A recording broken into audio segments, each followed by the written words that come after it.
היום אנחנו נלמד לנגן יונתן הקטן, גם אם בחיים שלך לא החזקת גיטרה.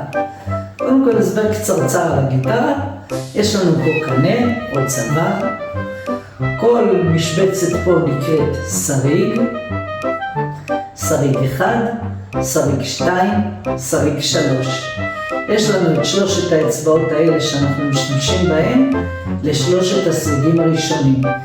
אצבע 1 לשריג הראשון, אצבע 2 לשריג השני, ואצבע 3 לשריג השלישי.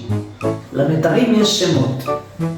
מי, לה, רה, סול, סי, מי. 6 מתרים. עכשיו איך אנחנו מנגנים את יונתן הקטן? תעקבי אחרי התנועות שלי. סול, מי, מי, פה, רה, רה, דו, רה, מי, פה, סול. שמה לב שכל אצבע דורכת על השריג שלה. סול, מי, מי, פה, רה, רה, דו, מי, סול, סול,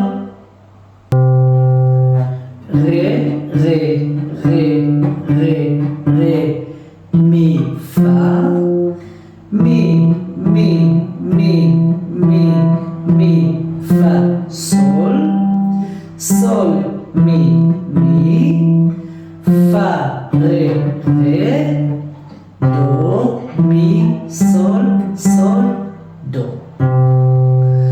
עכשיו יש כמה דברים חשובים כדי שהצלילים יצאו נקיים וברורים. דבר ראשון, שמים את הגיטרה, את השקע על הירך, את המרפק על הקצה, ואז היד נופלת ישר לתוך החור שאליו נכנסים הצלילים לתיבת התעודה ויוצאים החוצה. דבר שלישי, האצבעות שאת מנגנת בהן צריכות להיות בקשת. בקשת וללחוץ חזק. אחרת אם האצבע תהיה שוכבת, הצליל יכול לזמזם, לא להישמע טוב. ברגע שהאצבע בקשת, את גם לוחצת חזק, שולטת, וגם האגודל מאחורה תומכת, ואז יוצא לך צליל נקי. תשמעי צליל שהאגודל לא תומכת, כמעט ולא שומעים. לכן התרגול שלך יהיה להקפיד שכל אצבע תדרוך על השריג המתאים לה, ובהצלחה.